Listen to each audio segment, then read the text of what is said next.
Hello tanks and tankettes, and welcome to a viewer replay courtesy of All Up In Your Grilla, which is quite a good name. I like that name. That comes with the Jedi stamp of approval. They are in the Progetto 65, the Italian tier 10 sort of auto-loading medium tank. And I say sort of because like the other high tier Italian mediums, it isn't an autoloader in the same sense as the Czech and the French autoloaders. It has this kind of hybrid system where you can either fire your whole clip. Would it be a clip or a magazine? I don't know. Anyway, you could fire all the shells that you have to hand. And you can have a burst of 4 at once. Or you can just fire the shell at the top of the clip, for want of a better word, at which point you're going to basically be playing like a normal medium tank and be getting the best possible DPM. So it comes with a level of flexibility that other autoloaders don't have, but at the same time it gets that burst damage that regular single firing guns also don't have. The penalty of that though, I mean with this particular machine, you compare it to the TVP and the Batchat, it's actually got the lowest DPM of the three, presuming that you are trying to keep your best possible DPM.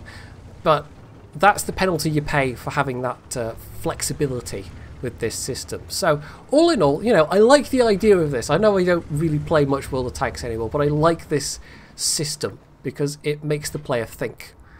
And you'll get to see Grilla at times, you know, sometimes he's going to use the burst damage, and other times he is quite obviously going to be making an effort to have that good trigger discipline and to keep up his DPM instead. Now as for the rest of the tank, well, the hull is actually, at least the front and side armour, very, very sharply angled. I'm not entirely sure how effective it is, but it seems like if you can get someone to shoot that upper glacis, you've got a good chance of getting ricochets. The upper glacis especially, it's going to need like 152 mil and higher guns to get the overmatch. The side armour, it's only 122 mil guns and above, but still, it is very sharply sloped, so it seems like it might be reasonably troll, but you wouldn't necessarily want to rely on it. The turret, however, I mean, you look at it on the armour viewer, it does have better armour in terms of the raw value, but in terms of the effective value, it's not so good. So this is one of the squashier mediums. This is definitely not kind of Soviet levels of armour on a medium tank. The gun, likewise, doesn't seem to be anything too remarkable aside from the clip system, of course. It's a 100 mil gun, and it actually does a little bit less damage than the 105 mils you find on a lot of the other tier 10s. It's an average of 360, but it does come with a pretty decent 268 pen with its APCR shells. And as you can see, he's got some heat ammo on it, but he's not really going to have to use any of it during this game, and I would think there wouldn't really be many targets where you would need to reach for it. So far, I mean, we've seen him come up to this perch on Province, and he's basically just been working this position and getting the damage where he can. I can't really talk about the map itself too much. I know it's not the most popular returning map. It looks nice enough, and it's certainly bigger than it was, and it's certainly got more varied usable areas than the old Province did, but still it seems like it's quite a cramped fighting experience overall, which is probably why people don't like it, especially at higher tiers. Mine's is exactly the same way. It is rather, I mean, just the map construction isn't great in a lot of ways, but also it is a smaller map, and especially at the higher tiers when there's not that much room to work with, that can really make a difference. And if you're in a mobile medium tank and you don't really have the opportunities to go flanking and using terrain and whatever, then you're kind of stuck doing this. And this is probably the most effective thing you could be doing right now, because if he was sitting on the other side trying to defend, along with all his allied tank destroyers, he'd be much more relying on his armour at that point. And even if he was in a position where he wasn't, he might then be vulnerable to artillery, because there is artillery in play.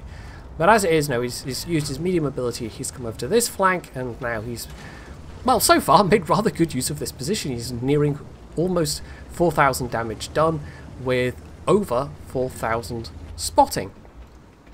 So that's not bad so far. And we've also seen a couple of good examples of using the burst damage. Although there are going to be one or two moments when he maybe gets a bit greedy, starts unloading the clip, and there's one moment later on particularly where he would have gotten a kill earlier, which would have maybe made things a little bit easier. But you know, I'm getting ahead of myself to mention that just now. So it's fairly even trading on both flanks so far. His own team, they haven't really advanced that far beyond the sea line. It's him and a couple of mediums here. The enemy team is pushing much more hard on their own spawn, but they are being held at bay quite successfully by all their tank destroyers. And both teams had a fair number of tank destroyers in this one. And because of all of the abbey buildings in the way there, or monastery, or whatever it's supposed to be, it means that although yes, there is artillery in play, it's not maybe had the effect it would have on entrenched defenders on a more open map. So he's having a look to see if he can get any shots across, and he kind of just about can, but it's a very narrow window of opportunity, so he's not able to be terribly effective there. And it's not like he could, as far as I can tell, be doing much else at the moment, because if he tries to push forward, he's going to have to go through the enemy tank destroyers that are on this side, and also there's an IS-4 down there, although it's very low health. And he gets tempted by how low health this is, but as you can see, the angling is just, yeah. It's clipping the back of the turret and the side armour, and there's no way he's going to pen. Not even with 268 average, not against the IS-4's armour. He got some good damage against him earlier on, but yeah, if you can get yourself well angled in an IS-4, you can bounce quite a lot. I'm not entirely sure why the IS-4's not reacting right now, though. It's possible they'd gone AFK at this point, or if maybe they'd crashed, or I don't even know. Maybe they just knew they were in a decent position. It's just that most people, even if they are in a position where they're bouncing the shells like that, they would tend to pull back, so I don't know. Anyway, so it looks like they are losing ground on the other side. There's only 2 tank destroyers left at the moment, but there's only 2 enemy tanks as well. And Gorilla at this point decides to move up because his one of his allied mediums on this side had tried to make a go of it and ran afoul of, I think it was that bat chap, but that gives Gorilla the chance to run in behind the bat chap, who is reloading, and just finish them off. So that's a nice kill. The T-62A though also runs in and catches a face full of 183, and well, if they die, that's going to make things a bit more awkward, because although Gorilla could survive a hit, I don't think he'd want to try.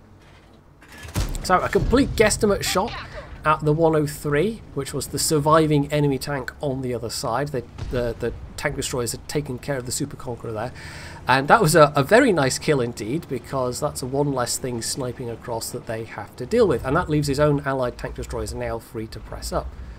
So back to the old perch once again, and an excellent opportunity to get a burst of damage off, although he only puts out the 2 shells. He's not pushing his luck that much because he knows there's 2 of these tank destroyers, and as I say, he could survive getting hit by 1, but the sensible thing really is to preserve your hit points, because this has come down to being a very close game. There's less than 5 minutes to go, and only a couple of people left on each team at this point. It does seem, by the way, like maybe that Conk GC cannot get shots on here, because he's been here a lot. He's given the Conk GC ample time to maybe try and get some shots on it, but I don't know. Maybe they were occupied with other things. Anyway, so if he'd had a, you know, even one more shell in the clip there, that 183 would be dead right now, but because he went for the burst earlier on, it slightly bit him in the ass there. And because it's a big gun, you've always got to regret not being able to take advantage of an opportunity like that. So it pops up again, not spotted, but of course the 183 clearly has 6th sense and blind fires the bush, and Gorilla juked back in ample time to not get hit, but Still, that had to be a slightly hairy moment when he got fired at when he wasn't even spotted yet. So his allied Death Star takes out the one of the low health 183s, and he gets in a shot on the surviving one, but it's not enough to get the kill, and he's also not giving him an opportunity to actually get the finishing blow. But I mean, at this point, with this much health, if he has to take a hit now, he can do. He can take the hit and survive and finish off this 183.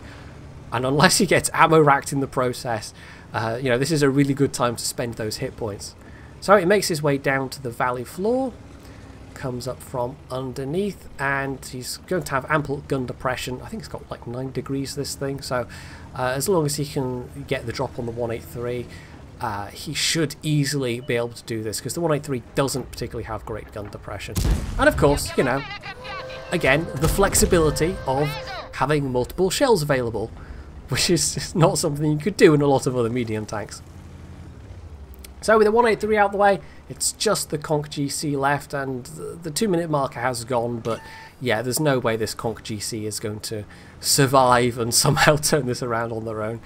His own artillery, not artillery, tank destroyers, they've actually just gone for the enemy cap. I think they just can't be bothered climbing up the other side, which I suppose is fair enough, but you could guess that Guerrilla would really want the kill here. Even if it's not going to give him another medal, the extra damage would be nice, especially as he's sitting on almost 7,000, and that hit there is enough to put him over, and there's the final kill.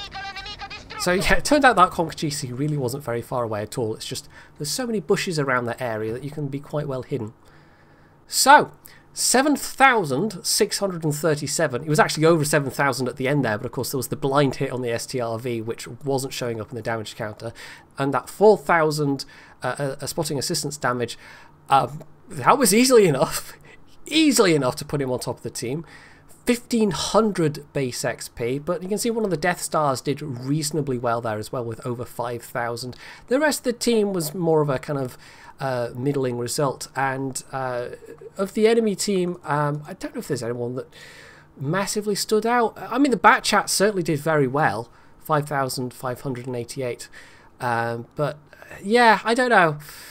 I mean, over 7,000 damage done, that's a pretty good effort. I suppose under any other circumstances, actually, to be fair, that Bat Chats game would have been pretty good in its own right. But no, it's kind of overshadowed by just how well All Up in Your Grilla actually managed to do. So that was a pretty good showing for the Tier 10 Italian medium tank, I thought. And hopefully you thought so too. If you did, you can leave any comments below. You can hit the like button. You can sub to my channel account already. And as always, stay tuned for more.